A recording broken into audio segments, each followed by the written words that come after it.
And we're live. Welcome to Office Hours with Arrow, a LinkedIn Live event hosted by Arrow leaders who care about what senior living looks like. I'm your host and producer, Rachel Sheehan.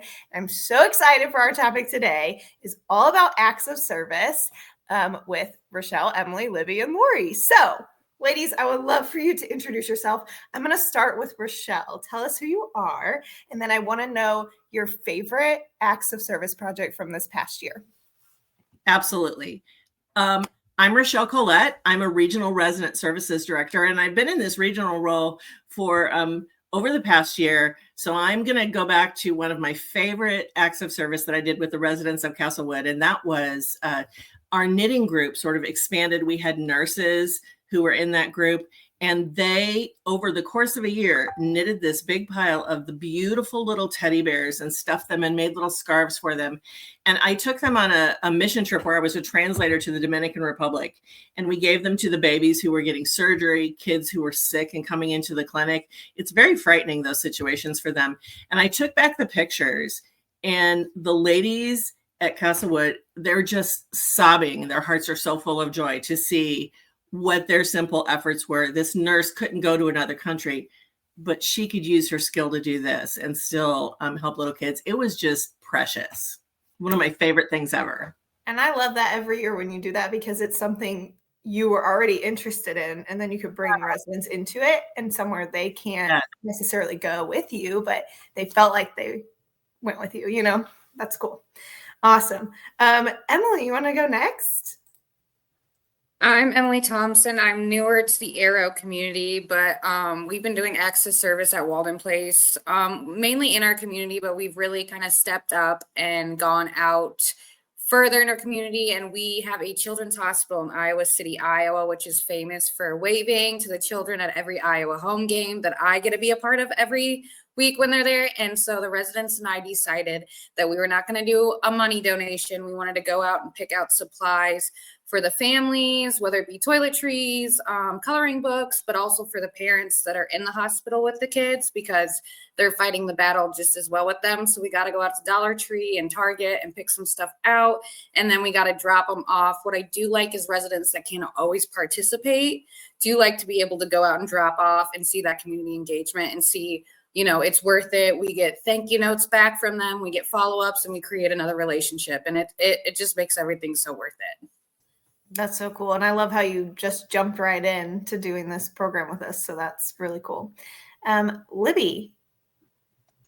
Yes. Hello, I'm Libby. I am the resident experience coordinator for Arrow. I took on this role back in July, but before that, I was at Rock Creek Senior Living. And one of my favorite acts of service that we did for Justice for Animals Week, actually last February, we went to the Furry Friends Animal Refuge to volunteer our time there. And one of our residents actually left a new kitty owner that day. The cat's name is named Kit Kat, and their bond was just immediate. So that was really rewarding for her to come home with a new friend. I love that. And I'm going to have to, for all of you watching, we have a cute TikTok, so I'll put it in the comments later, but you'll have to check that out. That is so sweet. Lorie, last but not least. Yes, I'm Lorie from the Township Senior Living. I've been here for 5 years. One of my favorite acts of service was going to the it's called Rare Breed, which is a teens shelter, and I have a knitting group that about 10 of them get together and they make hats, and we went and donated those to the Rare Breed and then also to the NICU. And it started with just 2 of them, and now it's up to about 10 of them. So they meet every Thursday. That's awesome. I love that. And today, didn't you run into them today? Tell us about that. Yes, I went up to look at our board, and I was going to bring it down, and there was about 10 of them in there, and they were asking, where's the board going? Because we need the board in here. So they always like to go. They're in there every Thursday, and they're always talking about what the next week they're going to do or where they're going to bring the hats. And normally on Thursdays, I get about 10 to 15 hats. So we're filling a closet up with them. That's awesome. And we will get to the board in a minute, but first I want to go back to kind of where this all started. What inspired Arrow to start this program? Rochelle, do you want to take that? I would love to. This is something that's very near and dear to my heart. I think there's something within all of us that is sort of our love language to the world, and acts of service really, it really resonates with me.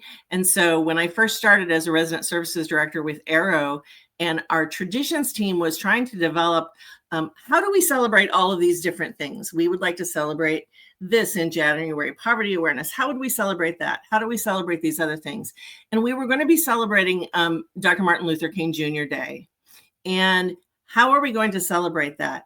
And we ran across, there was an article that was written by his widow, Coretta Scott King, in about 2016, I think. And she said, she sort of stated this challenge out to the world. We call you to commemorate this holiday by making your personal commitment to serve humanity with the vibrant spirit of unconditional love that was his greatest strength. And acts of service was born. That idea that we would celebrate Martin Luther King Jr. Day, not with a party or a ball or something that costs a lot of money, but we would take his example of serving others, and we would bring this value and purpose to the life of our residents, not just that month, but we would do it once a month for the entire year. And we would create, this vision board that we'll talk about. And I think that's one of the most impactful thing. It seems like they're the little things that we do. It seems like we did this thing that was so small. And yet when you look at 42 communities now that are with Arrow, residents from every community are reaching out and doing something to serve others every month. That goes from one small person doing one small thing to all of the people in 42 communities reaching out to the hundreds upon hundreds upon hundreds of people that are going to be affected by that. And I think that's powerful, really powerful. Yeah, and some of our communities do projects together, right? I know there was one recent. Yes. Oh my goodness. And I think that powerful connection between communities, you can make amazing things happen. So we had a partnership that we started this last year with the USO, and we started it with the USO in Missouri and Kansas. And we targeted some things that everybody across Arrow could do. So we have hundreds of people making these little pocket hearts for soldiers that are going to be deployed. On our own, maybe my community was able to do 80. Together, we're up to almost 3,000 that we're going to be sending to that many soldiers that are going to be deployed. We did a stuffing stockings for single soldiers. So maybe this place stuffed 75 stockings. This place, the residents came together and stuffed, 50 stockings, but they all came together last week. And the look on their faces when they all came in and got to see all of the residents and this massive pile of Christmas stockings that was going to go to Fort Riley and Fort Leavenworth. I think that just that sense of purpose and boosting self-esteem and, reducing social isolation too. They're doing this together and they come together to celebrate. I think that's just a sense of doing something that's bigger than yourself when you can do it with others. Incredible. And I think getting into the logistics a little bit, why we're talking about this now is because we do it on Martin Luther King Jr. Day, right? That's where we kick it off for the whole year. So Libby, can you tell us a little bit about how the acts of service are chosen, what that process is like? Of course. So we get together a group of our residents, whoever wants to participate, of course. And the way we did it was we just brainstormed a whole bunch of ideas, things they wanted to do. And then we would find the months that would make sense to do them. And like they wanted to do something for the school, and back to school month is in August. We're like, oh, that's perfect. We tacked it in there, and we just went month to month. And one thing we like to do after we did the act of service was print one of those photos and on the board replace the name of whatever we were doing with the photo. So then at the end of the year, we can see photos from the whole year of everything we got to do. I love that idea. Everyone should do that. That is so cool. Lorie, do you have the poster with you? If you want to show it. Yes, I do. Yeah. So each community gets this poster, and that's how it can easily be planned for the whole year. Yeah, perfect. Cool. So that's exactly it. Like each month, they just post it on there so that we can keep that reminder that that's what's coming up next month, if anybody wants to get involved in it and that kind of thing. So I love that. Lorie, what was your experience planning that with your residents? I had my volunteer group get together and we went through the traditions and we wrote those at the top, which ones they wanted to do. And then we went through and we picked out what we were going to do for the act of service. And then I have one of my volunteers that kind of heads everything up. So then that's why we leave it in the craft room so that everybody can see it. It's out in the open. They can go and look at it and check on it throughout the month. Yeah. And for those of you listening, we keep mentioning traditions. We actually talked about it last week on our call, but basically Arrow has this is my mini version I printed, but this calendar of things we celebrate in all of our communities every month. So it just makes sense for some of them to line up with our acts of service already. So yeah, that's that. But I think that's awesome and it's fun. And Emily, you haven't done one of these meetings yet, so that's coming up for you. So how do you feel? Are you excited about it? Yeah, I've been working in this field for 15 years, so it makes it kind of like easier to like not only come up with ideas, us being a non-medical based facility as well. We are appreciative for all third home healthcare people that come in, EMTs that come in. We just like to just say thank you because we wouldn't be able to function and people wouldn't be able to have that independence if we didn't have that other help. So sometimes just reaching out or saying thank you, going to our little square where they have their bank that our residents use every day. And when we go back in there, they go, oh, you're from Walden Place. So that follow-up is just like really, really cool because we've been here 32 years and you'd be shocked that some people don't know who we are, where we are. In the past 6 months, we've gotten our name out more than we have in 3 decades. So it shows and it's awesome. That's awesome. And that's why I think this is great too, because it never hurts to make more partnerships and more connections and meet more people. So that's really cool perspective. I love that. So that's a little bit on the impact, a little bit talking about, the community impact, but I want to know from each of you, if you have any experience either yourself, like how this has maybe changed you a little bit or any feedback from residents that you've heard, what their experience has been doing this program. Does anybody have any examples? I think my residents, just getting out into the community and being able to have those connections, like with the rare breed. I took, I think, 6 of the residents to go to donate our hats, and there were teens that were there at the same time, and it opened their eyes to that there's a need for things like that for the teens that most of them had no idea that was happening. So and then we talk about it throughout the whole year. So they collect the hygiene stuff for them and different things. So that's kind of opened them up to something that they didn't realize was an issue. And I love that mix you have because there are residents who maybe can't or don't want to go out into the community so they can still be involved with what you're doing in the community, but then other ones went with you to do the drop off, which is really cool. So love that.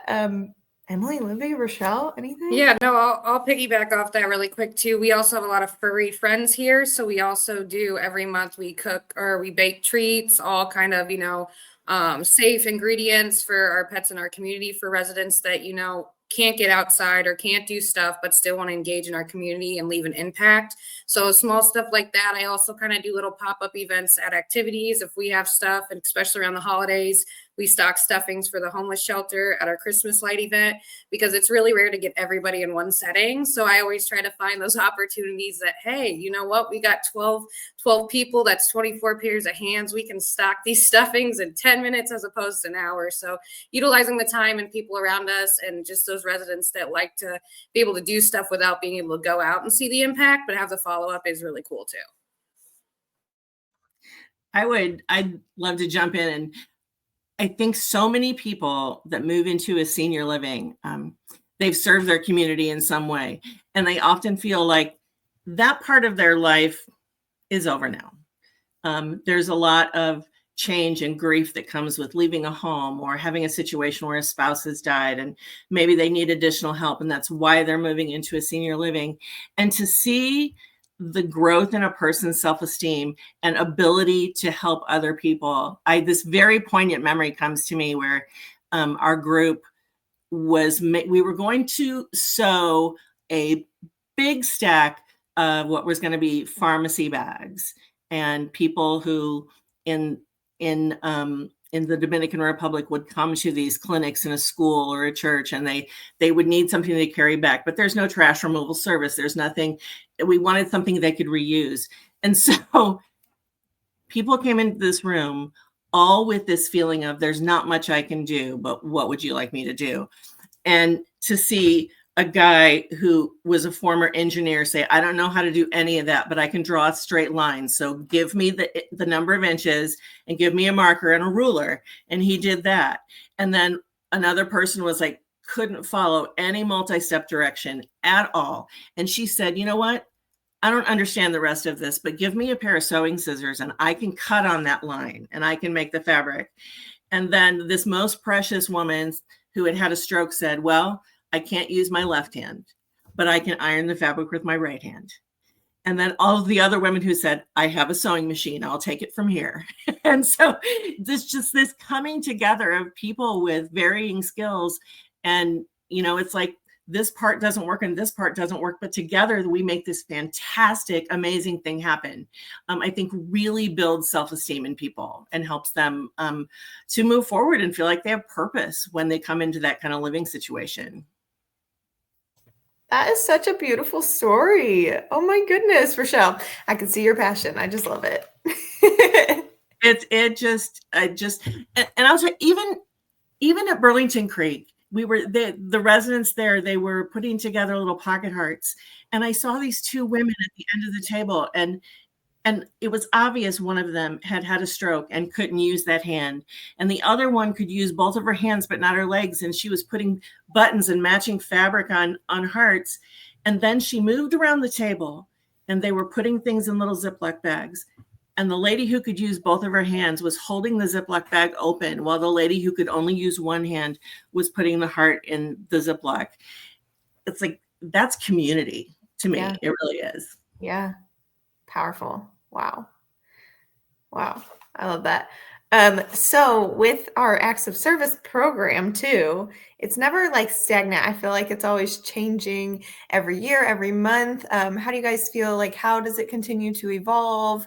I know from when maybe you started this program, I'm going to look at Lorie maybe and say, like, when you started doing acts of service in your community, how has that changed from then to now? The involvement was small when we started.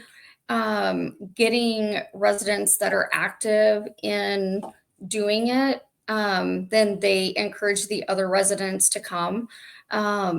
And having the board out, like I said, in our craft room, because that's one of the central locations of our community. So they're in there playing games, cards, doing their knitting, things like that. So having it out where they can see it. And then the new residents that come in, they want to know, what is that for? And then those residents are telling the other residents. And so then we don't always get each one that we pick for the month, because then they might want to change it to something different. So we get a general idea. And then if they decide they want to change it to something different, then we just go off of that. Yeah. And I've noticed, and Libby too, you could speak on this maybe, because we, on our side at home office, we're tracking these projects, what we see on social media. And I've noticed sometimes multiple months have multiple projects going on because everyone's so into it. So I don't know, Libby, if you've noticed that too, but. Yeah, I've definitely noticed that as well. And I think that's so cool how, they turn something really small and they turn it into this huge event where they can give back in many different ways and different times. Yeah. So I'm excited because Emily, when did you start your first one? Which month was that? Do you remember? I want to say it was around August. I know the food bank was like our first big one. And people, even residents, said, well, I don't have much, but Fairway's down the street. Give me 10 minutes. I'll get some cans of soup. And I think just seeing them like the little they can give and then it grow. And then they have, you know, their neighbor, hey, Judith, like, what was that for? It's for this. Oh, well, I didn't donate anything, but can I ride and drop off? And that just kind of starts that ripple effect of, oh, you know, I can't wait to what I donate next time. So I think that word of mouth and seeing us do stuff is really what makes the next resident go, oh, well, I have 2 cans of soup that aren't expired. I'd love to give, you know, just something. And it just, like I said, it's a trickle effect that's just grown bigger than I ever thought would imagine at Walden Place. Yeah. And I love that. And who was it? Was it Lorie or somebody was telling me a project that was done like a year ago? People are still bringing those things to their office. It might not have been you, Lorie, but it was like something like they collected blankets one time and now their office is full every month because it's just I do get so we had donated coats and clothes to a local outreach ministry.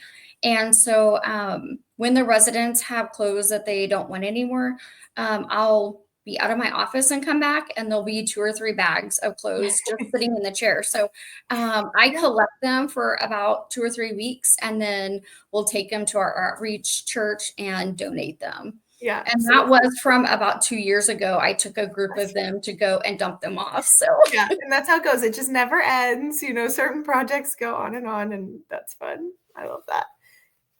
Yeah, I was going to add in how we would have a bingo store, excuse me, and residents would buy stuff from the bingo store and be like, oh, are we going to do that collection for the veterans again in November? And they'll keep it in their closet. Or the mitten tree, they would buy socks and mittens and they would keep it all year until that one. So it is kind of fun to see how they collect the items and look forward to different events. That's awesome. I love that. Yeah. You never know. With the resident services office, you get a lot of things in your office randomly that you find. And, you know, when we can put it to a good purpose, that's the best. So, okay. For each of you, I want you to share if somebody listening right now would like to start an acts of service program in their community, or just something they want to do at home, like what advice would you give them? Because you've been through this, you know, what challenges, successes have you had? Rochelle, I'm going to let you go first. I would say be persistent. And if you feel like something isn't working, try something new. I also coach people a lot on look for the relationships. Look to make things relational rather than transactional. Where people have struggled, I'll often look at their vision board and it's a series of maybe all just donations and people don't feel like they're investing much in it. But when we start to become relational, people want to jump in. They want to do those things. You know, I can't go fight a fire, but I can make cookies with my own hands together with the group, and we can take them down to the fire station and say thank you. Or I can collect school supplies, which is great, but I can collect school supplies and have the knowledge of the teacher who says, what are our teachers' greatest needs? We had a preschool who their children don't come to class with a list of school supplies. They literally, teachers are buying them themselves for the children. And we can sit down and write those encouraging notes to the teachers and the students and make it personal from our own heart. I think that those kinds of things where we watch people doing things with their own hands, with their own heart, and forming relationships are the most transformational. That's my long, passionate speech about that. Because I think that's what makes change in the world is relationships. Beautifully said. I love it. Emily, do you have a piece of advice?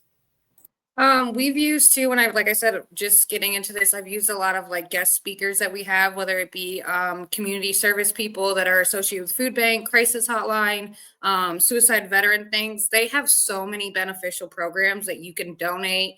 And I love to bounce off them because we will have good resident engagement with the lecture. And I'll have a resident go, oh, I wish we could do something. And I'll be like, well, good news is in a week, we'll be seeing them again. Same with like a Raptor program we have there. We can donate and do all that stuff. to help keep the program running. But it's really cool to see the residents, the why behind it. It's not, we're just doing this to check it off our list because Emily said so. It's because we have that follow-up, you know, they're coming to the community every 6 months. We get to see that drop off. We get to see, you know, that kind of receipt, like the donations of food. I was just amazed in the short amount of time that we dropped 120 pounds off of food that our residents did not have to do, that they chose to do. And it's just getting that community involvement, not only outreaching, but them coming to our community saying, we're doing this because of this. And it's just shown in the past 6 months. Like I've never thought that I would be comfortable going out and feel like I'm selling myself, you know, and getting a school partnership. They constantly highlight us on their Facebook page.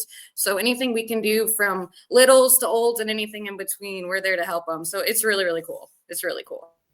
That's awesome. Great advice. Lorie, do you have a piece of advice? I would just say don't give up. If something doesn't work, change it, because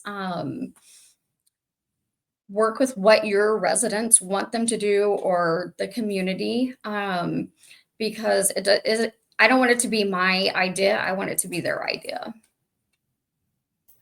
Very cool. Libby. Well, these girls took all the good answers, but just to add on to it, just be excited. Like, it's an exciting thing to do. And if you're excited for it, then your residents and everyone else involved will be excited about it as well. So, and then just being creative, and there's so many different ways to give back and so many people that are looking for those to help volunteer. So it's just a really exciting opportunity. Yeah. And I think just like everything we've talked about on the office hours here, like in different sessions, it's always like, you don't have to start out big. You don't have to plan out the whole year if you don't want to. Just try one project and just see where it goes. And I'm sure people are doing so many things already that you don't even realize. You probably have an active service program. Maybe you just need to build it out more. And knowing, like Lorie was talking about, it's almost like her residents now are kind of self-sufficiently doing the program now. And so knowing that it may take work up front, but after that, the residents got this, like they will handle it. So I love that so much. Well, ladies, I think we did it. Thank you for joining me.